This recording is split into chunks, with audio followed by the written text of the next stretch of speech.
Hello everyone, मैं हूं राहुल शर्मा और आप देख रहे हैं बॉलीवुड लाइव। और आज मेरे साथ जो हैं उनके लिए किसी परिचय की जरूरत नहीं है। आप इनके गाने काफी वक्त से सुन रहे हैं और लेटेस्ट सॉन्ग भी सर का आया हुआ है। सो सर, वेलकम, आपका बहुत बहुत स्वागत है बॉलीवुड लाइव पर। Thank you so much. Thank you so much, bro. Really means a lot. Sir, Thank you. Corona का टाइम एक ऐसा था जहां पर हम लोगों ने देखा कि पुराने शोज, पुरानी फिल्में और अच्छे गाने जो हैं वो लोगों ने जी. बहुत सुने और उनमें आपके गाने भी बहुत सारे आए। अगर मैं आपसे पूछूं कि आपका कोरोना पीरियड जो है इस गाने को बनाने के अलावा कैसे गुजरा। अगर आप मुझे थोड़ा उसके बारे में बता सकें। Initially थोड़ा मुश्किल था, क्योंकि जी। मेरे जितने रिकॉर्डिंग्स थे जी या सर। सेशंस थे वो हमेशा बहुत सारे लोगों के साथ, गिटारिस्ट, म्यूजिशियन सब साथ मिलके मेरे इस घर में हम लोग गाने बनाते थे। जी वो सर। थोड़ा बहुत तो थोड़ा अकेला महसूस हुआ। बट जी। मेरे दो तीन दोस्त थे जो थ्रू आउट क्वारंटीन, पूरा लॉकडाउन के टाइम मेरे साथ ही रहे मेरे घर में जी सर। For almost 2 months। जी। एंड बट मेरे लिए बहुत ही फ्रूटफुल रहा। मैंने ऑलमोस्ट 24 या 25 गाने जी। ओरिजिनल कंपोज किए इस लॉकडाउन में, जिसमें से तू मेरा नहीं वाज वन ऑफ देम। जी। एंड एक साइना नेहवाल की जो बायोपिक है जो मैं कर रहा हूँ, उसमें मैसेडोनिया ऑर्केस्ट्रा को भी मैंने घर बैठे बैठे यहाँ स्काइप के थ्रू मेरे टीम के साथ रिकॉर्ड किया। जी तो सर। ऐसा नहीं था कि म्यूजिक रुक गया, बट वो जो एक जैमिंग, एक दोस्ती, एक यारी में जो गाने बन रहे थे, जी। वैसा थोड़ा मुश्किल था करना। अभी जी। धीरे धीरे देखते हैं, hopefully by next year March April तक सब प्रॉपर हो जाए तो सब बैठे वापस मिल बैठे साथ और बनाए गाने जिन्हें मिले बहुत सारा प्यार। Sure sir. अमाल सर, अगर मैं बात करूँ आपके नए गाने की, तो जी। इसको पॉप कल्चर जो है वो हमारे इंडिया में बहुत सारे लोग उसके बारे में बहुत ज्यादा जानते नहीं है। जानते भी या जो लोग हैं वो उनमें भी बहुत सारे कंफ्यूजन है। बट अगर मैं आपसे एक म्यूजिशियन के तौर पर पूछूं कि आपके अनुसार पॉप म्यूजिक की परिभाषा क्या है, आपके हिसाब से पॉप कल्चर क्या है, तो वो आप अपने ऑडियंस को किस तरह से समझाना चाहेंगे। मुझे लगता है सिंपली अगर एक लेमैन को यानी मैं एक्सप्लेन करूं जी। कि सिंपल तरीके से ये होगा कि वो म्यूजिक, वो आवाज और वो संगीत जो एक आर्टिस्ट अंदर छुपाए रखता है, क्योंकि शायद वो किसी फिल्म में स्क्रिप्ट में नहीं मैच होती, या किसी प्रोड्यूसर्स या लेबल्स या डायरेक्टर्स को वो जोन या वो स्टाइल जमता नहीं है उनके लिए, या डजंट वर्क फॉर देम और they think it's not commercial. Popular popular culture अलग है, पॉपुलर म्यूजिक अलग है, but pop is not just about popular. मैं कहना चाहता हूँ उसका नाम है पॉप म्यूजिक, जी कि सर। जो it's instant, it's not related to a film. But जी। पॉप म्यूजिक वो है जो एक आर्टिस्ट अपने दिल की आवाज दुनिया के सामने रखता है, बिना जी। किसी स्क्रिप्ट, बिना किसी बड़े एक्टर, बिना किसी सपोर्ट। हर चीज ऑब्वियसली लेबल का सपोर्ट है यहाँ पे, सोनी म्यूजिक इंडिया। एंड उन्होंने मुझे अपनी एक इंटरनल आर्टिस्ट की आवाज बाहर रखने दी, और वो जब पॉपुलर होता है तो वो माना जाता है कि पॉपुलर गाना है या पॉप म्यूजिक है। जी। एंड आई थिंक सबसे सिंपल तरीका ये है कि जो एक दबी हुई आवाज है एक आर्टिस्ट की, जो वो कहीं दिखा नहीं सकता या सुना नहीं सकता, वो करने का मौका पॉप म्यूजिक इंडिया में हमें सबको मिलता है। एंड 90s में तो बहुत बड़ा दौर था उधर, शान सर, सोनू जी, के everyone has done such fantabulous work, such great work। जो दीवाना, तन्हा दिल, यारो, जी वहां सर। से शुरू हुई गाड़ी। कहीं ना कहीं बीच में फिर पॉप में भी रिक्रिएशंस बहुत आने लग गए। फिर पॉप म्यूजिक 90s का भी थोड़ा वैसा हो गया कि जी। डीजे मिक्स ज्यादा बनने लगे। एंड लेटर 2015 में ये दौर फिर से लाया गया, क्योंकि टाइगर और मैंने एक गाना किया था, जिंदगी आ रहा हूं मैं, आतिफ एंड अहमद खान, एंड जी। एक म्यूजिक वीडियो किया था। तभी किसी एक्टर ने ये नहीं सोचा था कि मैं ये साइड जंप करके देखूं कि क्या होगा। जी। एंड वो मैं पूरा श्रेय टाइगर श्रॉफ को एंड मनोज मुंतशिर मेरे जो राइटर है, और जी। अहमद खान जो डायरेक्टर है, इन तीनों को देता, क्योंकि इनकी विजन थी कि जी। जिंदगी पे एक गाना लिखा जाएगा कि live life, don't be stuck in phones, यानी जी। कम आउट, स्पोर्ट्स खेलो, जियो जिंदगी। जी। और ये सब चीजों में यानी ये एक नॉन कमर्शियल थॉट है बेसिकली। हम प्रीच कर रहे थे लोगों की कि ऐसे जीना जरूरी है। लोग इंडिया में ऐसे कि आप उनको करने बोलो कुछ तो वो शायद करे नहीं, जी। ना बोले तो जरूर तो जरूर, करेंगे। जी जरूर करेंगे। तो, तो इस गाने में प्रीची होते हुए भी नॉन प्रीची है, क्योंकि इट इज गॉट दैट बाहें खोल दो मेरे लिए लाइफ मैं आ रहा हूँ वाली फीलिंग, कि वो एक एंगल से फिर पॉप म्यूजिक रीस्टार्ट हुआ एक्चुअली इस गाने की वजह से। और वहां से आज आप सफर देखो तो दर्शन रावल है, बादशाह है, हनी सिंह है, बहुत बड़े आर्टिस्ट है, सोनी म्यूजिक के, वायरल ओरिजिनल्स के, सब लोग बहुत ही बेहतर काम कर रहे हैं। और अरमान मुझे लगता है not because is my brother, वो यानी वो इंडियन पॉप से निकल के ग्लोबल पॉप पहुंच गया अभी आज। He has one the MTV EMA award, जो बेस्ट इंडिया का एक्ट है वो अरमान को कंट्रोल के लिए मिला। So I don't think he fits right now in this. He is bigger than indie and Indian pop. He is global Indian pop now, and his music is now English music. What he's presenting to the world, वो ये दिखा रहा है बड़े ही दिल से कि India में भी इंग्लिश म्यूजिक का टैलेंट है और इंडिया भी, इंडियन भी एक अच्छा इंग्लिश गाना करके उसको रिकग्नाइज करवा सकता है दुनिया से। And I think all the other artists who are doing Hindi songs here, जिनमें से मैं एक हूँ अभी, मैं एक न्यूकमर हूँ इस लाइन में, and because I have just debuted with my face and my voice. अब तक मैंने जो गाने पॉप में भी बनाए हैं, मैं रहूँ या ना रहूँ, चलवा जाते हैं, जिंदगी आ रहा हूँ मैं, तुम हो तो, या जितने भी है वो सब में अरमान, अरिजीत, शान सर, इन लोग सब वो the lead singers and actors थे वीडियो में। पहली बार मैं आया हूँ एंड ये मैंने अपने फैंस के लिए किया क्योंकि 3 साल से बेचारे उन लोग रुके हुए हैं कि कब आएंगे अमाल सर। और बट यानी पहले तो मैं आपको भी कह दूं, आप भी सर मत बुलाओ, तुम लोग भी सर वर मत बुलाओ, ये आदत हो जाएगी, बुड्ढा बना दोगे वक्त से पहले। मेरा एक शाहरुख खान सर का फेवरेट डायलॉग है, सर मत कहो, बहुत शरीफ लगता है, कॉल मी डॉन।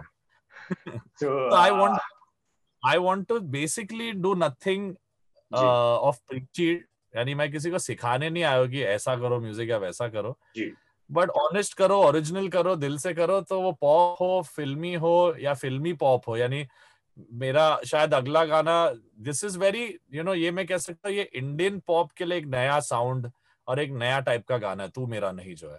बट शायद कल मैं कमर्शियल हिंदी जो मेरे थोड़ा फिल्मी पॉप भी कर सकता हूँ। तो I don't want to restrict myself, basically ये है कि अच्छा संगीत करना है, वो फिल्म का नहीं हो तो भी कोई प्रॉब्लम नहीं है। ये आज इन गानों के सक्सेस ने प्रूव कर दिया है, इतने बड़े बड़े गाने लोगों के आ रहे हैं जो विदाउट फिल्म इतने बड़े हो रहे हैं। और ये लॉकडाउन के वजह से सब रीसेट हुई है, फिल्म इंडस्ट्री के अलावा म्यूजिक इंडस्ट्री अपने पैरों पे खड़ी हो रही है। सो आई एम वेरी हैप्पी, मुझे लगता है मैं इसके सही टाइम पे मैंने अपना एक पहला कदम रखा है इधर। जी सर, अगर मैं बात करूं गाने की, तो ये इस समय कोरोना के टाइम में रिलीज हुआ, शायद नहीं सबसे बेहतरीन हार्ट ब्रेक सॉन्ग है, जिसके साथ यूथ के साथ साथ एक जो 30-40 वाले एज का मिडिल एज ग्रुप भी था ना, वो लोग भी ज्वाइन हो रहे हैं इस गाने के साथ। So I wanted to ask you कि यूट्यूब पर और सोशल मीडिया पे आपको बहुत सारे कमेंट्स मिल रहे होंगे पॉजिटिव और आपकी तारीफ हो रही होगी, बट एज एन आर्टिस्ट अगर मैं बात करूं कि आपको इंडस्ट्री की तरफ से या फिर आपके परिवार में से जो सबसे अच्छा कमेंट मिला है कि ठीक है लोग तारीफ कर रहे हैं बट ये कमेंट मेरे लिए एक अलग लेवल पे मायने रखता है क्योंकि इनका रिस्पेक्ट मेरे लिए बहुत ज्यादा है। मेरा सब ऐसा बिल्कुल नहीं है, मैं सिर्फ जब मुझे लगता है कि कुछ गलत होता है तभी मैं एक बहुत ही हार्ड हिटिंग या ऑनेस्ट स्टेटमेंट दिया है मैंने अब तक। मैं ऐसी कोई बेकार की बातों पे यानी मैंने कभी नहीं कहा है। तो अगर मैं एक ये चीज कह सकता हूँ कि रिस्पेक्ट म्यूजिशियंस की मैं जो करता हूँ और जो मेरे मेंटोर्स है जिनको देख के मैं बड़ा हुआ हूँ, उनसे विशाल शेखर स्पेसिफिकली ने मुझे मैसेज किया और कहा कि उन्हें बहुत पसंद आया गाना, उन्होंने गाने शेयर भी किए, श्रेया मैम, सुनिधि, लिटरली पूरी म्यूजिक इंडस्ट्री ने इस गाने को सपोर्ट किया, काफी बड़े बड़े एक्टर्स ने भी सपोर्ट किया। एंड मैंने अपने तरफ से सबको भेजा और रिक्वेस्ट किया कि it's my debut and it would feel good अगर आप शेयर करें, और उन्होंने खुद इतना प्यार दिया सबने, अमेजिंग है। बट ऑडियंस की डिसीजन मेरे लिए उतनी ही मायने रखती है इफ नॉट मोर जितनी मेरे मेंटोर्स की है। कि मैं बहुत खुश हूँ, बहुत प्रिविलेज्ड हूँ कि शेखर सर और विशाल ददलानी जैसे लोग जो उन्होंने 30-35 इयर्स कंप्लीट किया इस इंडस्ट्री में, उन लोग को मेरा म्यूजिक बहुत अच्छा लग रहा है, उनको लग रहा है मैं अच्छा काम कर रहा हूँ, तो मैं बहुत ब्लेस्ड हूँ इस बात से। बट मेरे लिए ऑडियंस की कमेंट्स और ऑडियंस का रिएक्शन उतना ही इम्पोर्टेंट है। तो मैं ऑडियंस ने अगर पास कर दिया तो आई एम वेरी हैप्पी, और इन्होंने कर दिया तो it's like the icing on the cake और maybe the chocolate syrup on the donut. Sure, sir तू मेरा नहीं गाने के साथ एक अच्छी बात यह है कि इसमें आप लोगों को आपका एक अलग अंदाज नजर आ रहा है, जहां पर आप उसे एक्टिंग के मामले में भी कह सकते हैं या फिर आपने जिस तरह से अपने आप को प्रेजेंट किया ओवरऑल वीडियो में, एंड सब लोग उसकी बहुत तारीफ कर रहे हैं. सो मेरा क्वेश्चन ये था, जैसे आपने शुरुआत में कहा कि आपने लॉकडाउन के बीच में 25-30 गाने बनाए, बट उनमें से चूज इस गाने को किया, तो एनी स्पेसिफिक रीजन के इसी गाने को अपने लिए चूज किया कि ठीक है मेरे को डेब्यू करना है तो मैं इस गाने के साथ जाऊंगा? मेरी लिमिटेशंस सिंगर, मैं हमेशा कहता हूँ, इसमें मैं कह नहीं सकता कि मैं ग्रेट गायक हूँ. I am not Armaan, I am not Arijit, I am not Sonu ji, I am not Rahat Fateh Ali Khan, I am not that kind of cinematic playback singer. मेरी एक स्टाइल है, मैं के सर को फॉलो करता हूँ और आतिफ असलम को फॉलो करता हूँ, और मैंने जितना इन लोग सबके साथ काम करके सीखा वो सब आइडियाज लेके मैं एक सिंगर बनने की तरफ मैं बढ़ा हूँ. बट हर एक गाने की एक रिक्वायरमेंट होती है. ऐसे बहुत गाने जो मैं बनाता हूँ, और कभी कभी अरिजीत के गाने के बाद अरमान गाता है वो गाने, कभी कभी अरिजीत के गाने के बाद अरमान गाता है, कभी अरमान के गाने के बाद अरिजीत गाता है. जैसे चल वहां जाते हैं अरमान ने गाया था पहले, जी जो बाद में अरिजीत ने गाया, फिर बेसब्रिया अरिजीत ने गाया था, फिर अरमान ने गाया. जी. तो ये चीज है, गाना आपको मेरे सिचुएशन और केस में ये है कि गाना मुझसे बात करके कहता है कि ये गाने के लिए ये सिंगर है. तो ओके. मैं हर गाना जो ट्राई कर रहा था सब अच्छे थे, शायद इससे बेटर भी हो सकते, मुझे नहीं पता, बट जी वो शायद थोड़े फिल्मी थे, शायद थोड़े ऐसी सिंगिंग थी जो मेरे वॉइस को और मेरे टोन को सूट नहीं होती. और प्लस मेरी कहानी मैं नहीं दर्शा पा रहा था उसमें. ये मेरी जिंदगी की कहानी रह चुकी है, मेरे साथ ऐसी चीजें हो चुकी है जहां मैंने may be because of my commitment towards my music, या यानी मैं जैसा दिखाया गया हो वैसा ही हूँ. यानी मैं एक शॉट में थोड़ा इरिटेट हो जाता हूँ जब मेरे को कोई वो गिटार बजा रहा हो और Aditi comes and taps me, and I was like क्या हुआ. तो जी मैं वैसा हूँ. मैं थोड़ा अग्रेसिव हो जाता जब मेरे म्यूजिक और मेरे बीच में कोई आता है. तो मैं बहुत ही शिद्दत से म्यूजिक करता हूँ, और उस शिद्दत के वजह से काफी दोस्त पीछे छूट गए, काफी जो रिलेशनशिप्स हो सकते थे, या किसी से मैं प्यार करता था या वो हमसे करते थे, तो वो चीजें फ्रूटफुल नहीं हुए या बने नहीं आगे, क्योंकि मैं Friday night, Saturday night, Sunday party, ये ब्रंच, डिनर, लंच नहीं कर पाता. मैं एक बार म्यूजिक में घुसता हूँ ना ब्रो, मैं खो जाता हूँ. तो ओके. रिश्ते रखना मेरे लिए बहुत मुश्किल हो जाता है. और जो भी यानी मेरे दोस्त है या कभी जिंदगी में एक लाइफ पार्टनर हो, तो they will have to know that 3000% इस लड़के की, इस आदमी की कंट्रीब्यूशन जिंदगी में, इसकी जिंदगी बनी क्योंकि म्यूजिक ने इसे बनाया, और वो म्यूजिक इसलिए बनाता है not that to make his life, because he is in love with it. मेरा जी पहला और आखिरी प्यार is going to be music. 3000% मैं कमिटेड हूँ उससे. जी so I don't think, not not easy, यानी मुश्किल है. मैं नहीं कह रहा कि मैं बहुत अच्छा आदमी हूँ क्योंकि मैं कमिटेड हूँ म्यूजिक से, जी. बट ये चीजें हर एक इंसान नहीं समझ सकता. वो एक या दो लोग समझते हैं, और वो एक दो लोग को मैं बहुत क्लोज रखता हूँ. यानी मेरे जो 4-5-8 मैक्स टू मैक्स बचपन के दोस्त है, 8 लड़के बाहर बैठते हैं, जी यानी अभी तो नहीं बैठ रहे, अभी तो सिर्फ मैं हूँ, बट यानी बैठते हैं और फीफा खेल रहे हैं, मस्ती कर रहे हैं, मैं अंदर बैठा हूँ लॉक करके रूम काम कर रहा हूँ. कभी आ जाते हैं, कभी अनलॉक्ड होता है, आ जाते डिस्टर्ब करते, तो मैं उनको भी देखता हूँ, ब्रो आई एम वर्किंग, आता हूँ मैं. तो मेरा म्यूजिक के प्रति जो डेडिकेशन है ना, उसकी तरफ से मैं काफी चीजें जो नॉर्मल एक आम आदमी की जिंदगी में होती है, प्यार या दोस्ती या पार्टियां, ये सब चीजें बहुत पीछे रह गई. और मुझे उसका कोई यानी वो गम नहीं है, क्योंकि मुझे मेरे फैंस और फैन की फैमिली का इतना प्यार है कि मुझे नहीं लगता कि मुझे प्यार की कमी है, और ये सिर्फ म्यूजिक से हुआ है. जी तो आई फेल्ट कि तू मेरा नहीं, मेरा एक स्टाइल है, एक हीरोइक तरीका है बोलने का, जी. कि अगर मैं एज एन इंसान is not working out for you, तो ये मैसेज है लोगों को कि जब आपको लगता है कि आप सही नहीं हो किसी के लिए, या वो आपके लिए सही नहीं है, तू जी. मेरा नहीं प्ले करके हाई स्पीड में निकल जाओ रूम से, और और गाने को अपना काम करने दो. आई थिंक जो हम नहीं कह सकते वो कभी कभी गाना कह देता है. तो काफी लोगों की जिंदगी में कॉन्फिडेंस, और ये ब्रेकअप सॉन्ग नहीं है सिर्फ, ब्रेकअप तो हो जी. रहा ही है, ब्रेकअप बहुत कॉमन सी बात है, बट जी. उस ब्रेकअप से उभरना, वो ये गाना आपको हेल्प करेगा उस बात में. मैं जब आपके बारे में रिसर्च कर रहा था सर, तो मेरे को ये समझ में आया कि आपने अपने करियर की स्टार्ट जो की थी उसके बाद जो आपका म्यूजिक लॉन्च था, I think Salman Khan sir की फिल्म के साथ, वो दुबई में ही था, और ये गाना आपने दुबई में ही शूट किया है. सो ये स्पेशल फीलिंग थी क्योंकि वहां से करियर शुरू हुआ था, और आपने अभी जो डेब्यू करने का सोचा स्क्रीन पर, तो वो भी दुबई में आपने गाना प्रॉपर शूट किया है. सो बिल्कुल, thank you for this question. ये बहुत लोगों को शायद पता नहीं है, मैंने एक दो बार बताया भी था रिसेंटली एक इंटरव्यू में, बट ये एक बहुत नॉस्टैल्जिक फीलिंग है कि मैं जब एज अ कंपोजर, जब मैं अपना पहला डेमो रिकॉर्ड करने गया था एक स्टूडियो में, वो यशराज स्टूडियोज था, बहुत ही मुश्किल से पैसे जोड़ के, उधर बहुत एक्सपेंसिव स्टूडियो है वो, मैंने अपनी पहली रिकॉर्डिंग वहां की, एक स्क्रैच रिकॉर्ड किया। ये गाने का भी रिकॉर्डिंग वहां हुआ, तो पहले मिनट में लगा अरे जहाँ शुरू हुई थी लाइफ वहां ही। 16-17 की एज पे मैंने अपना स्क्रैच रिकॉर्ड किया था। I was back there after 14 years. जी एंड दुबई में दूसरा इंसिडेंट हुआ कि दुबई में मैंने ये गाना एक्चुअली कभी लोनावला या पावना या इंडिया, हिमाचल, उत्तराखंड, इन सब में भी मैं सोच रहा था कहाँ करूँ, क्योंकि our country was lockdown. But Dubai से कुछ एक कॉस्मिक चीज हो गई कि वो वहां की टीम ने हमें कांटेक्ट किया, बोला यू कैन कम, थोड़ा क्वारंटीन है बट जी यहाँ करते हैं। वहां से सलमान सर ने मुझे जहाँ लॉन्च किया था टू द वर्ल्ड विद जय हो, वो दुबई से ही हुआ था फॉर मी एंड अरमान। और जी वहीं पे जाके मेरा सिंगल शुरू हुआ। तो ये एक ब्लेसिंग है इन अ वे कि स्टूडियो भी जहाँ गया था वो भी वही था, जी लोकेशन से मैं बना हूँ वो भी वही था। And it's beautiful. I think इससे अच्छा फीलिंग कुछ नहीं होता कि आप you feel like starting again. मेरे पास आज सब कुछ है, लव है फैंस के, मेरे मम्मी पापा को रिस्पेक्ट, वो सब जितने अवार्ड्स है म्यूजिक के जो सब ड्रीम करते हैं वो सब है। 5 साल में मैंने ऑलमोस्ट 20 इयर्स की स्टारडम और लव देखी है। जी तो मैं इसके लिए टचवुड और कहना चाहता कि मैं ब्लेस्ड हूँ। तो अभी ये जर्नी मैं अभी खुद जीरो से शुरू करना चाहता हूँ 100% देके। तो I have been very happy कि ये सही जगह से शुरू हुआ। जी। सो सर, क्योंकि आपको अब लोग स्क्रीन पर देख चुके हैं, गाना जो है सोशल मीडिया प्लेटफॉर्म्स पे धूम मचा रहा है।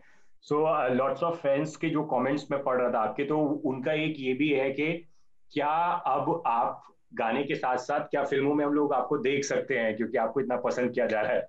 So no. चांस ही नहीं, मेरे को एक्टिंग करनी नहीं है। जी विलेन बन जाऊंगा मैं पर एक्टर नहीं बनूंगा। 2 सीन कर सकता हूँ मैं दिन में। मैंने कैसे ये वीडियो किया मुझे पता है।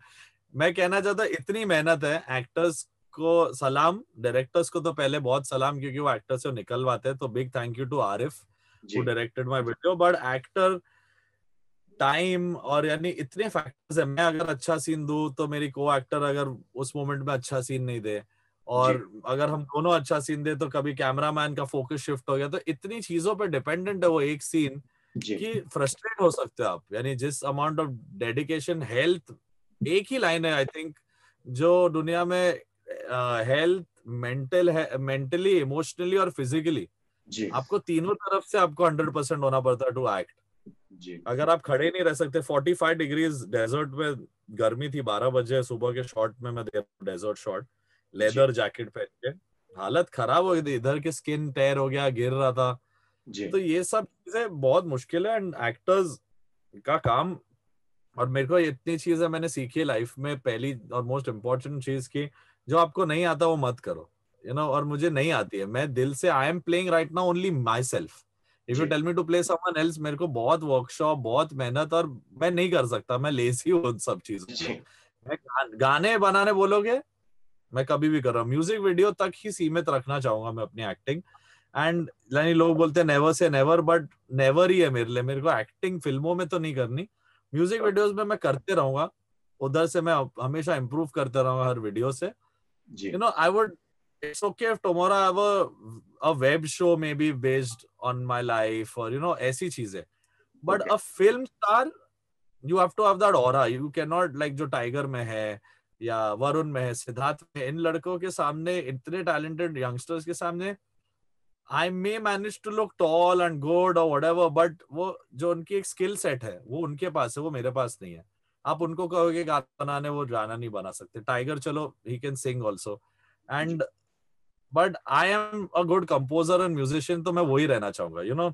जो बड़े बड़े एक्टर्स है, आप देखो Shahrukh sir, Salman sir, Akshay Kumar, dedication 40 दिन, 12-12 घंटे पर डे।